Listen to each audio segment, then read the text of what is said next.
My today's topic on which I'm going to spend some time is basically on the successful and profitable organic farming. As all of you would be knowing that today a lot of discussion which is happening surrounding the organic farming. The government is working. The honorable Prime Minister is talking about the organic farming. Lot of programs which are being run by the government of India and various state governments to promote the organic farming. But question comes in most of the cases that the organic farming is not gaining the momentum which it should gain. Uh, just a couple of, as it is mentioned that I am working with the Zydex Industries. So I'll just give you a little glimpse in 1 minute what the Zydex Industries is all about, and then we will talk about the topic. So Zydex Industries is basically a multi-speciality, multi-vertical group which operates in this organization is conserving limited resources through innovation for a sustainable world. And all the products and activities which are being done are in that line. He is the founder, owner, chairman, and managing director of Zydex Group, Dr. Ajay Rankia, polymer scientist. He is well known in innovation field, and he has about 55 different, and he is currently heading the organization. Zydex is currently 40 countries all over the world, and it has a presence in all the continents. There are four basic verticals on which Zydex is operating. One is the textile, where we are making non-PVC environment-friendly ink. The road division has innovative long, perpetual pavement, which is like a long-lasting roads in the weather conditions. Waterproofing and paint, having ultra-durable technology and a different solution than the existing ones.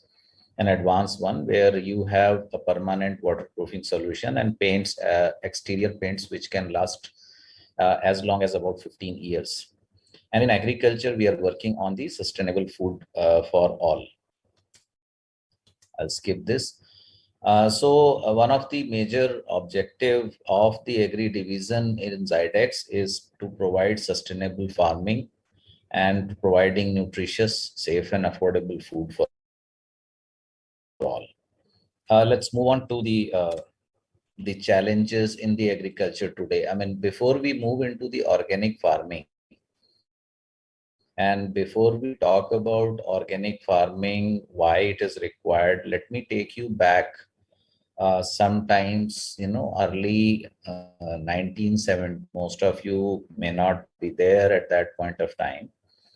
But that time, if you really look at the challenge in agriculture was not what you are seeing on this screen. That time, the challenge was the food production. The challenge was to feed the population of the country. We were dependent on the import of food. But 50 years down the line, 53, 54 years down the line, when we are talking today, we are talking about challenges in the farmer field on the soil health. Mainly the soil health, when we are talking about, this is about the soil, compactness of the soil. There is a lot of area in almost all the states which has either salinity, high level of alkalinity. And in both the cases, it is very, very difficult for the crop to grow. The organic matter, which is one of the key component in any of the soil, has gone down significantly. In condition, the organic matter content should be about 1 to 3%.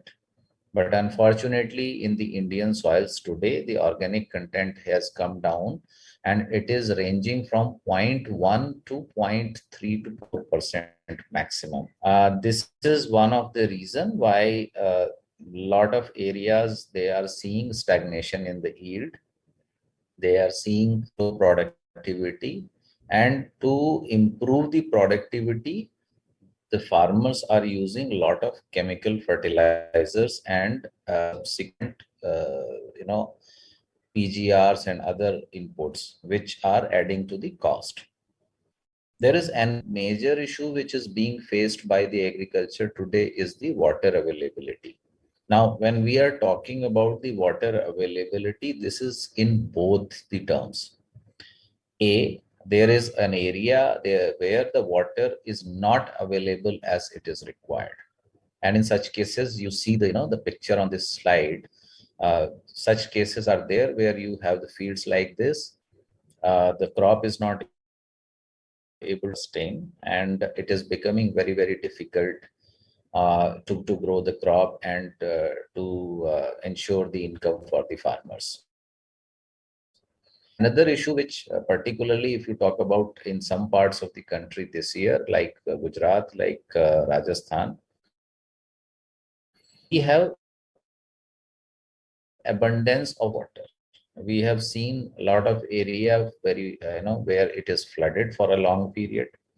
The crop got damaged, and the water was the normal water rainfall which is happening in most of the areas during the year. We have seen much more water coming in. Now, this is a natural phenomena. This is a climatic change phenomena, and a lot is not in our control at this point. Definitely, if we change the way we are doing farming, if we change the way we are playing with the climate and nature, we might come to a comfortable situation, maybe another 30 to 40 years, which would be something which you guys would be able to do it. Another issue, you have seen this rising input cost, which is happening. Farmers are investing more and more money. They are putting a lot of inputs, and the input cost is also increasing. Per unit input cost, like the cost of urea, the cost of pesticides, and cost of other inputs is increasing. And it is not only the price which is increasing, but also the amount which a farmer has to use in a per unit basis, that is also increasing. Despite of all this, despite of the rising input cost, despite of the rising input quantity, the farmer is not able to increase its yield. Yields are either stagnant or are going down.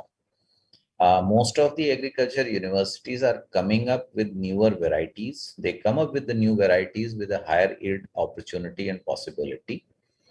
But unfortunately, any of the crop has a genetic potential, and there is an environmental condition which leads to the delivery of the potential. Now, in most of the cases, the potential of the existing varieties or the new coming varieties is pretty high. However, because of the adverse field conditions, adverse soil conditions, the farmer is not able to harvest the desired level of productivity. Another thing which is happening today is the food nutrition quality. I was looking at one of the data where it is mentioned that the today's nutrition quality of nutrition in today's food is 40% of what it used to be 25 years back. That means if 25 years back you were eating one level of nutrition, today you will have to eat 2.5 apples. That is the scenario, and that is not only going to increase the quantity for that, which is not feasible, which is not practically possible. Chapati, you cannot eat 2.5 chapati. If you were eating 2 chapatis or 4 chapatis, you cannot eat 10 chapatis in that place. So we need to do something for the improving the nutritional value. The use of various pesticides and various chemicals that is leading to the toxicity in the food as well as in the environment. And we are seeing a situation where there are a lot of instances where diseases have started coming up, which were not earlier. Now, these are all the challenges. Now, I'll take you through challenges, why these challenges have actually come. So, let me talk about 45 years back, you know, or maybe 50 years. So, early 70s, there was a concept used, which was called Green Revolution. And this concept was a very noble concept. It was the need of an hour, need of that time, and it was required because, as I said earlier, that was the time when we were dependent as a country, we were dependent on the food import to feed our population.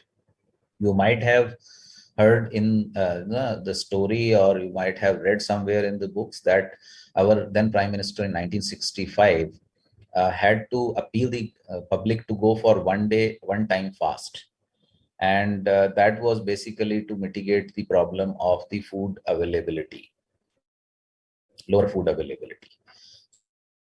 So that was the situation, and that is where the Green Revolution was introduced to the country. Now, this Green Revolution, this came with three major components. The first component was the high yielding varieties. So whatever today you are seeing as the varieties of wheat and paddy, these were two major varieties, two major crops which were focused at that point of time. And all the dwarf high yielding varieties were introduced at that point of time for the first time, and they were imported. Some were developed here in the country indigenously, and continuous research has been happening on improving these varieties. This helped us to improve productivity, which was very low at that time, and we are almost 3 or 4 times of the productivity of that time. But whatever the productivity delta which we have achieved, it was achieved only till late 90s or early 2000. From early 2000 till now, in last 20 years, there is no incremental yield advantage in any of the crop. And this is an area of concern for everybody. The second thing which was introduced with the high yielding varieties was the mechanization. So we had, tractors, we had the mechanical farming equipments introduced with this, and which make the farming very easy and very convenient. You just imagine one poor farmer, moving behind two bullocks, and he has to plow 1 acre field. He's taking 5, 6 hours or maybe full day, or sometimes few days to complete that operation. Now with the tractor coming in, he can do it in just 1 to 2 hours flat. So it became very convenient, and it was very easy, and the farmers were able to save a lot of time. The third thing which was introduced with the Green Revolution was the chemical fertilizers. So to improve the productivity, it was understood at that point of time that these chemical fertilizers or the chemical nutrition need to be given to the crop so that the crop can grow effectively and it can perform well. Now, this all was happening, and the farmers started adopting. Initially, a lot of resistance. I remember at that point of time, all this urea and DAP, without which today the farming is not possible. The farmers were being motivated, the farmers were being incentivized to use these chemical fertilizers. They were apprehensive about using it, but as they started seeing the results, as they started seeing the performance of these chemical fertilizers, they started using it. Now, with all this, for initial 10, 15, 20 years, the situation started and continued to improve. I was looking at one data at one point of time that the the ratio of the input which you are providing as chemical nutrition, and you are converting that into productivity, was 1:13 at one point of time in 1970s till 1980s. Now it has become 1:1.3. That means if you are putting 1 bag of urea, so you were getting 13 times the productivity, whereas now with that same urea, now you are getting only 1.3 times. So why it is happening? We will talk about that. But this also led to two, three different situations. As you can see in the slide here below, you will be seeing that I have mentioned reduced crop diversity. Now, at that point of time, there were various different crops in the same field. But the high yielding variety introduction was in some of the limited crops. And the productivity improved for those limited crops like paddy and wheat. Now, what was happening? That the farmer was adopting only crops where he was getting better yields. So, other crops they started getting the back burner. Farmers stopped growing those crops. Then the second thing happened, and this is very, very interesting for you to note.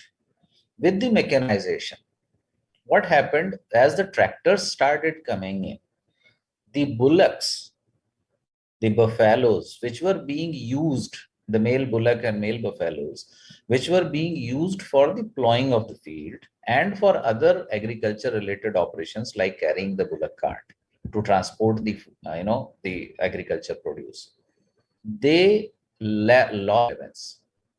Now they became a burden on the farmer because he had to feed them, and there is a cost involved in feeding, and there was not much work with them.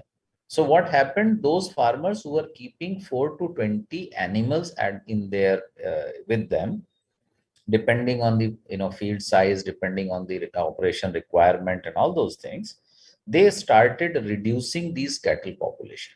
And if you go today in the villages, you hardly find male bullocks, you hardly find male buffaloes, and most of them are replaced by the tractors. Now, this is good or bad? It has both the dimensions. The good is that your mechanization is fast. You are now not dependent on animals. You don't have to take care of them. You don't have to feed them continuously, even if you are working or you are not working, because you will have to put diesel on the tractor only if you are running it in the field. If it is standing, you don't have to put diesel. Whereas in the bullock, for the bullock or buffalo, you have to feed him, 365 days. So that is something which is the cost. But one side effect of that is that this reduced the availability of the farmyard manure or the gobar ki khad, what we call in a normal term, because there is a with the reduction in the cattle population, what has happened is that now the farmers do not have enough of the cow dung or animal dung, which can be converted into farmyard manure. Now what happened? The farmyard manure which was being applied to the fields by the farmers on a regular basis, this is now not being applied because it is not available. Now what will be the impact? I'll show in the next slide, but before that I would touch upon two more points. The chemical fertilizers which were introduced, they were mainly four major components: nitrogen, phosphorus, potash, and later on sulfur. Now, nitrogen, as you know, it is available only in two forms. One is the urea or other is the diammonium phosphate. In some case, you might say that ammonium sulfate is there, yes, but it is not in a prevalent use. Now, urea provides the nutrition or nitrogen in the form of nitrates to the plant. Diammonium phosphate or DAP provides the nutrition or the nitrogen in form of ammonia. Now, any interesting thing, and you would have, if you have agriculture background or you have studied here, you would know that any of these chemical fertilizers, they have the nutrition use efficiency ranging from 5% to 30%. That means if you are putting these chemical fertilizers in the field, the crop is able to extract only 30 up to 30% of whatever you are putting. The rest of the chemical either is leaching down and going in the water, mixing in the water and contaminating it, the groundwater, or it is evaporating, as you can see here. The second is, the third part is that it could be fixing in the soil in the form of salts. Now, as these salts will get fixed in the soil particles, this will lead to the soil compaction, as you can see it as written in the last point.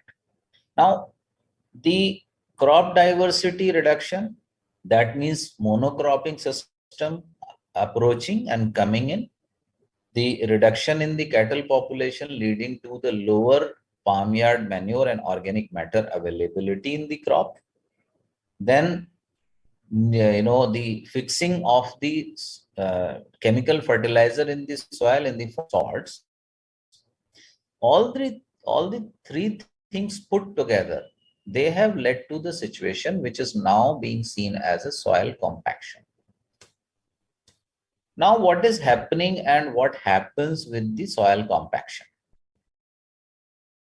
There are three pictures which you are able to see here. The first picture, if you see, what happens is, what is the compaction? Let us first understand and look at the picture in the center. You see these small particles of the soil. Now, these soil particles, they have water and air in between them. But if these particles, they come together, and now what happens is, if you just these particles are separated by the air and water with the tractor running on the surface, with uh, the chemical fertilizer salt fixing in between these particles. This is making this space in between the particles going away. Now, if this space is not there, the first casualty will be the water. Now, casualty of water means that the film, very thin film in the soil between the soil particle, which is naturally available, first is vanishing. The water starts vanishing. The second casualty is on the air, and I'm saying oxygen. Now, what happens is, this oxygen and water, these are two very critical survival of the soil biology. Now, this soil biology is these small fungus, small bacteria, small protozoa, and other microbes which help the plant get the required and desired nutrition, either from the environment or from the soil. So what was happening? Now let me take you back. When in early 70s, you introduced the chemical fertilizer for the first time. Whatever fertilizer was being made available to the soil or to the crop, 30% of that would be utilized by the plant, 70% there in the soil. Now, all this biology, which is like mycorrhiza, which is like NPK consortia, azotobacter, rhizobium, and so many other potash mobilizing bacteria, and so many other microbes, they would act on this unsoluble, unavailable form of nutrient. They will convert that into soluble form and provide it to the crop. And that is how you see the, initially when you started giving the chemical fertilizers, the productivity of the crop increased. Now, with the time, what happened? You continuously kept on giving the chemical in the soil. Now, as I said, with the salt formation in the soil, fixation in the soil, the space between the soil particles that started coming down, and the availability of oxygen and water went off. Now, as the availability of oxygen and water was not there, this biology which requires oxygen to survive, which requires water to survive, it starts depleting and diminishing. Now, what happened? All the chemical fertilizer which you were giving, all the chemical nutrient which you were giving, and part of that was being converted by this biology. With the biology going away, now you do not have this. So that means only 30% of the nutrition which was available. Now, if you want the more nutrition to be given to the crop, you will have to add more chemical fertilizer. And that is how the vicious cycle started. So this started the vicious cycle of increased use of chemical fertilizer, because earlier your efficiency because of the microbial population was high. Now, as the microbial population started diminishing, your efficiency went down. That is the first casualty which has happened, and this led to the increased use of chemical fertilizers and also reduced nutrient use efficiency of the crop. Now, second thing, what happened? Look at the picture on the right. Well-structured soil and poor soil. You see the root zone. This root zone is going and expanding because you have enough space between the soil particles. But if your soil particle becomes compact, they do not have space in between. They are kind of fixed with the salt which has come from the chemical fertilizer. This root zone development does not happen. And the situation becomes like you see in the right side. So there is very less space and a smaller root zone. Now think of a situation. The root zone which you are seeing on the left side is going down. That means it is taking the nutrition from the all this area. Now the plant's requirement for the nutrition to grow is X amount, let us say 10 grams of nitrogen. Now it was because the root zone is able to move here, the entire area. Now it can extract 10 grams of nitrogen from this. Now you move to the right side and you see here, now the root zone is just 1/3 of it. That means it will be getting only, if it was getting 10 grams of nitrogen from this root zone, it would be getting only about 3 grams. Now to replenish and to provide it 10 gram, you will have to add another 7 gram within this area, within this space. That means you need to improve the concentration, increase the concentration of nutrient in the same area. This led to the situation where you started increasing the use of chemical fertilizers, and also with the increased use of chemical fertilizer, this compaction become further more compacted.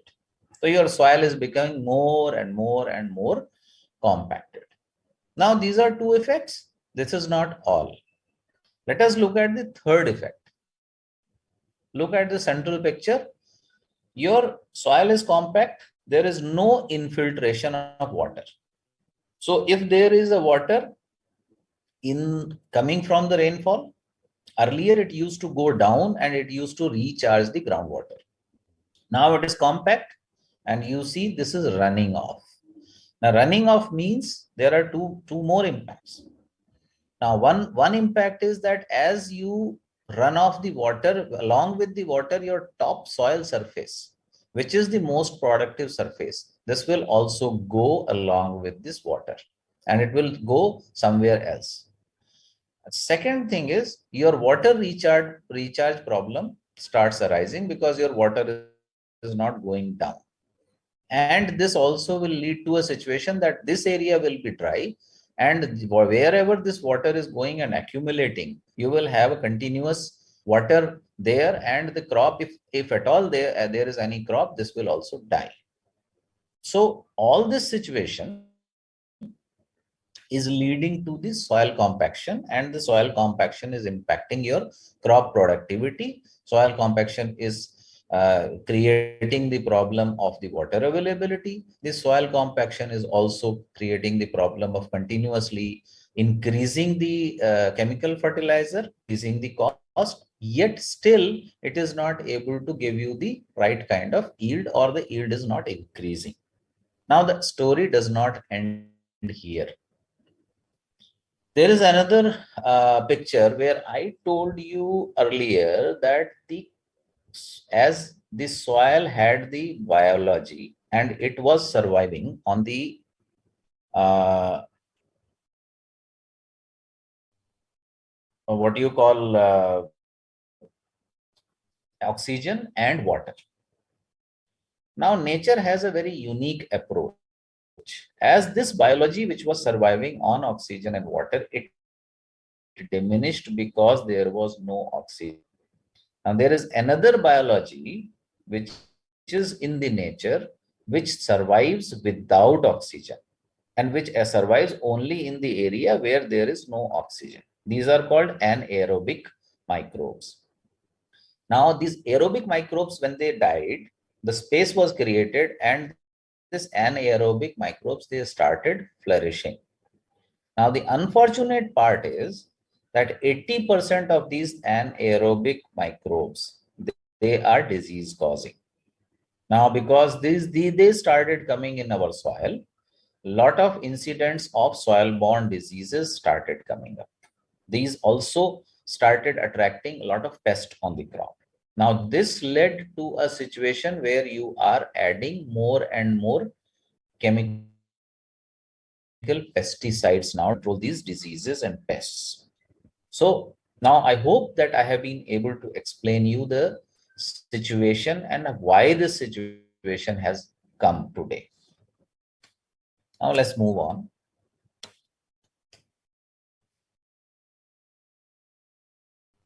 One second. Yeah. So now what are the other factors? Whatever I have explained, if you see this slide, this is there only, that low efficiency of chemical fertilizer utilization to land degradation. Then I have explained about the nitrogenous fertilizers. I have explained about the unstable productivity and variable quality of crop produce, and more fertilizer leading to more salinity because the salt accumulation, higher irrigation cycle because the soil is compact, and faster land degradation. Now, we have talked about the organic carbon in soil is depleting, and one of the reason why it is depleting is that number one, your space in between, which was connecting your crop residue to the organic matter, those biology, those microbes, they are not there. So your root zone and the stem of the crop which you were growing, that is not getting converted into the carbon or in the or the humus. You were supposed to provide some additional input of the farmyard manure, but because you don't have animals, so you can't provide that quantity. And in addition to that, because you are now in intensive cultivation, you are planting one crop after the other, you harvest one and the other one as early as possible. You don't have time for mulching, and you don't have time for doing all those various other practices which could have given addition of the carbon in the soil, like this residue mixing in the soil. Now, instead of mixing that in the soil, what you are doing is you are burning them. Now, by burning them, you are also again adding to the compaction of the soil. Then we talked about the use of crop care chemicals, they were required, why the disease pressure started coming up, and then why we are using them. So, what do we do? The question is, the answer to that is that we need to improve the soil structure by reducing the use or eliminating the use of chemical fertilizers. So the now whatever has happened in last 50 years, we need to reverse this cycle. When we are talking of reversing this cycle, the critical success factor in that is again the soil. You need to add organic carbon in the soil. You need to reduce the crop care chemicals. You need to chemical fertilizer. That is where we are talking about the chemical free farming or the organic farming. Now, the problem with the organic farming, let us understand. One of the biggest problem of the organic farming is that if today a farmer is going to shift from the current practice of conventional chemical farming to the organic farming, that means he is not using any kind of chemical fertilizer or any kind of chemical crop care chemicals. He is going to get the impact on his yield, and this yield impact is as high as 40 to 50%. And a lot of experience and a lot of experiments have been conducted that it takes 3 to 5 years to recover structure to provide you the optimum level of yield by organic farming, which was there in the conventional chemical farming. Now, if we look from a farmer's perspective, I'm sure a lot of you would be having a farming background.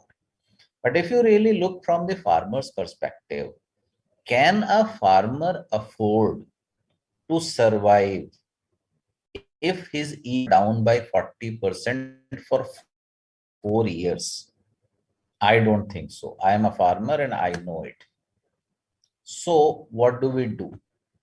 Then the government came up with the various proposals. They said, okay, what we want to do is we want to motivate the farmer to adopt the organic farming. And they started giving some subsidies and some other, products and cost compensation. They also, the environment friendly people, those who want, the chemical free food, and all those, they started and they were ready to pay more to the farmer for the chemical free produce. But how much? And this led to a situation where the organic food became expensive. Now, the reason why the organic food is expensive is because if the farmer is shifting from chemical to organic, his yields are reduced, and to compensate his expenses and to compensate his earning, he has to sell the produce at a higher price, which in many cases is possible, but in most cases it is not happening, because agriculture commodities are not in the farmer's hand. They are either with the business people or they are by the consumer. So whatever the consumer is willing to pay, or the middleman is willing to pay for that, that is where the picture becomes little difficult. So let us go back to the technology part. Now, to do all this, what we need to do? We need to do is address the soil physics, chemistry, and biology. Now, if you look at what are the key indicators which are required to be checked whether my soil is improving or not. So physical indicators are like soil structure. Soil structure means how much is the sand, silt, and clay combination, how much is the carbon in that. Aggregation means if it is compact or not. Porosity or aeration, whether there is an enough air circulation in there. Infiltration rate is for the water. Bulk density again is an indication of the porosity. What is the water holding capacity means whether the soil can hold water for a long period and reduce the irrigation. And overall, in general, the crop productivity is also an indication. The chemical indications, the pH of the crop, soil, the nutrient holding capacity, cation exchange capacity and anion exchange capacity of the plant, which happens from the to the plant. The availability of nutrients for the crop, how many of the soluble salts are there in the soil, which can be given as nutrition to the crop, and carbon nitrogen ratio, or what we call CN ratio. Now, the third part is the biological indicators. So how many of the micro and macro flora is there, means what is the soil biology. Now, one of the very interesting factor is that this organic matter which we are talking about, or the organic carbon which we are talking about, it has two different roles to play. One role is it acts as a food for the biology which is present in the soil.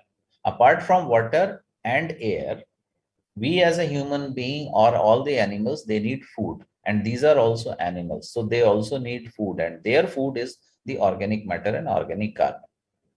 The organic carbon is also important for the nutrient exchange capacity of the soil. Now the biological activities are also need to be looked at, and the rhizosphere, which is the root zone. And root zone is not only the root structure, it has a lot of things to do. So it has tiny hairs, it has other absorption mechanism, and so many other things, and which are supported by the biology. So that means if we really want to go for an organic farming, we have, and successful and profitable and sustainable organic farming, we have to look at these basic parameters of the soil, and we have to work on how do we improve these parameters, and how do we ensure that these parameters are taken care of before we actually convert our land, our farm into the organic farm. Otherwise, it is not sustainable. Now let's talk a little bit about the physics and chemistry. The higher soil organic carbon will lead to the cation exchange and anion exchange capacity. Now, I don't want to teach here the chemistry and the physics, but just for a reference, this is what I was talking about, the water in between the soil particles, and there is an air which is there, and this is the root hair which goes, it converts the soil from the soil particle, it takes ions and it extracts it.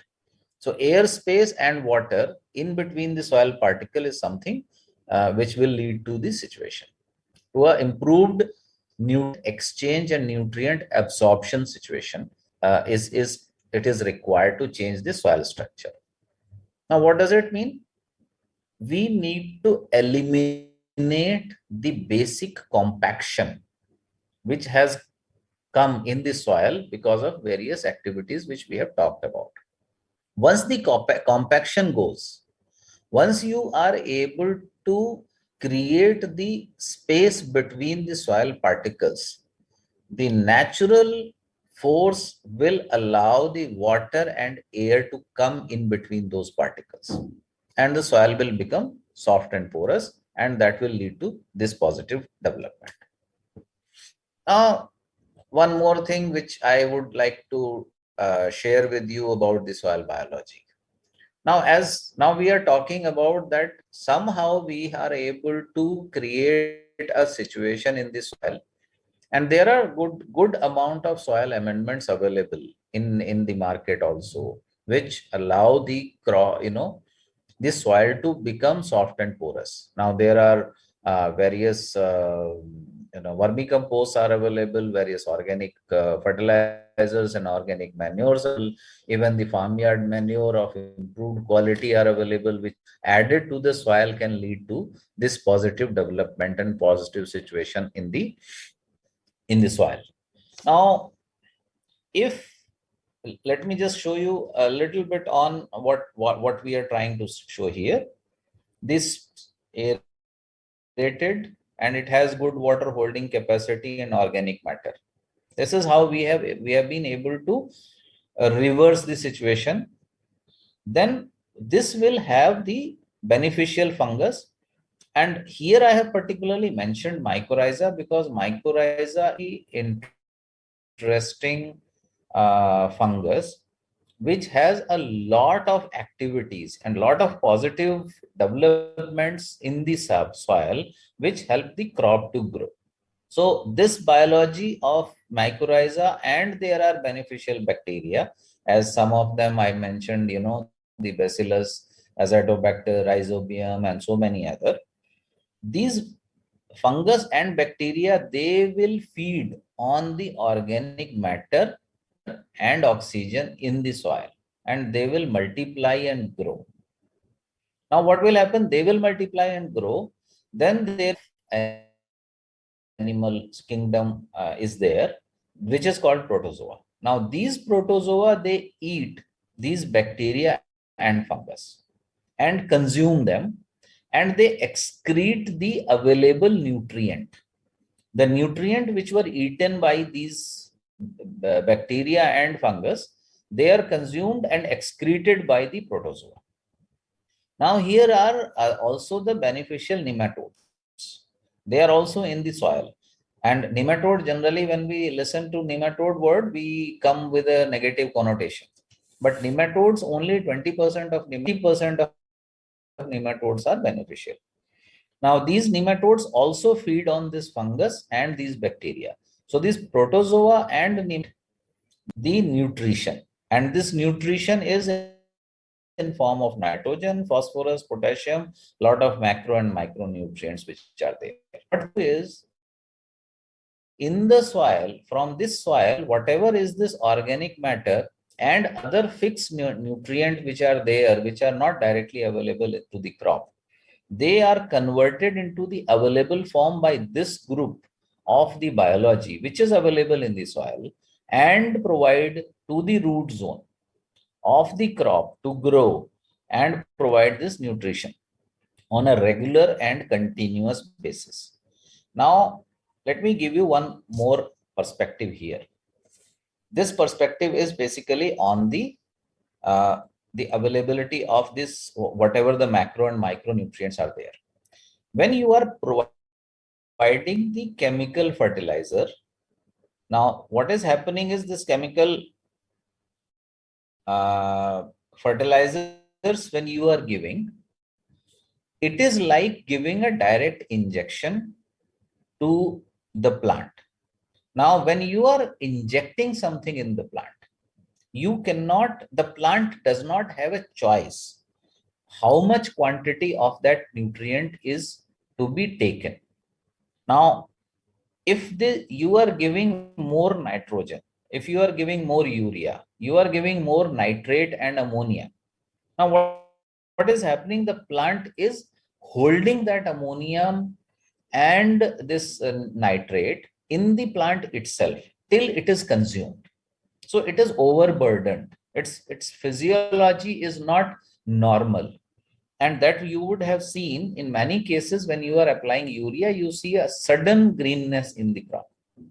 Now, the problem is, as you add more nitrates, as you add more ammonia in the plant, and it is not utilizing it fully, this also attracts a lot of pests, lot of insects who cannot survive on the plant protein. They are looking for these nitrates and ammonia to make their amino acids, and they will immediately attack on this on the plant.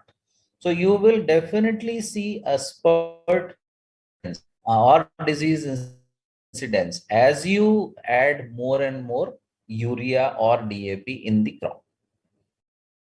When this nitrogen, phosphorus, and potassium is provided by these microbes, what is happening is the plant is absorbing only whatever is required.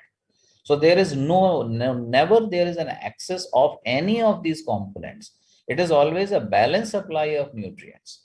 And that is why the plant will grow on the optimum speed. They will not become very long. Their height will not increase significantly. And they will complete their crop cycle in a very effective way. And in that entire process, you will see a good quality of produce and a good yield also.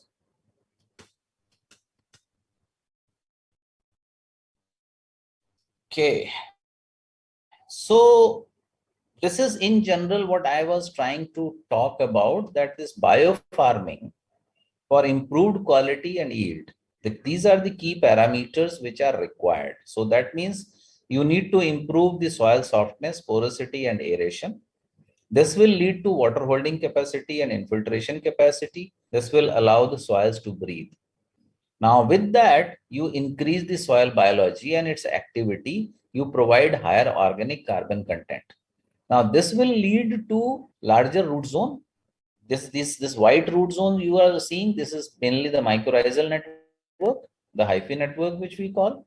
And you see a lot of biology, active biology is there in the soil, which is regularly, continuously providing the required nutrition to the crop.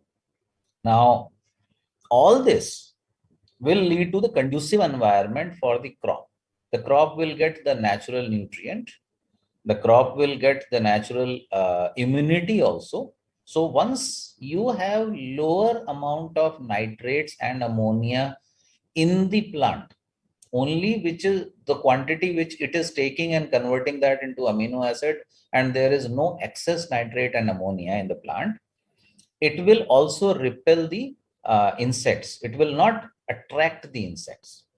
Now, if you have insects coming from the nearby field, you can go for some, natural pesticides or biopesticides or natural repellents like neem oil. They can be utilized, and it can be used to control all this and provide you a good high quality produce. And this will also ensure that your yield is not reduced. So this chemical free farming, this definitely is, how do we do it? That could be a question. So now let us understand that the first thing, which once, just give me 1 second. I think I have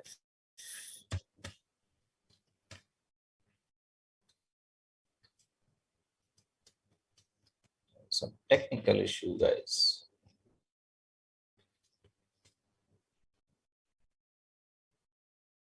It's going, okay, yeah.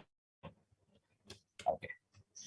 So how do we do it effectively? Now this becomes a question, because most of the organic farming cases we have seen where the farmer fails. So you are going and planning to go for organic farming, the first and foremost thing is look at the soil. Now, to provide a good quality priority, that should be the first step. Now, I'm not here to talk about various products and all that. We do have, if you guys are interested, we can take it offline. But there are products which are available. There are different biodigesters available by various organizations, even by the government of India, which can accelerate the process of making the farmyard manure faster. Now, preferably, if you can access, you should look at the fungal dominated composting processes, because they will enhance the humic content and humus content in that. And because there are two ways of making, biodigesting the crop residue and the animal dung. One is bacteria based, another is fungal based. Now, bacteria, when it biodigests, its activity generates a lot of heat, and in that process, what happens is a lot of humus and humic gets converted, and that reduces. So the effectiveness of that FYM which you develop with the bacterial decomposition process will not be as effective as you do it of the fungal process, because the fungus does not generate heat and it has more humic content or humus content, and that will support the soil biology and nutrient exchange, because you will have more better CN ratio. Now, this is the first step. That means you need to add more and more FYM, properly digested FYM, not the lumpy, ada kacha, ada pakka type FYM which the farmer is giving. And that way you can reduce the quantity of FYM also. Now, second thing is you need to use some kind of good quality soil amendments or soil improvement products, which can make the soil soft and porous. This soft and porous is important because, as I mentioned about, that we have to make soil, breathing. Because unless your soil breathes, it will not hold water, it will not allow the biology to survive. Then you add various biofertilizers. Now, The starting point is usually mycorrhiza. Go for mycorrhiza combination, which is both endo and ectomycorrhiza. This will help in better nutrient uptake, extended root zone development, and your crop growth will be much better. Then you also need to add, other nutrient which are available in the biofertilizer form.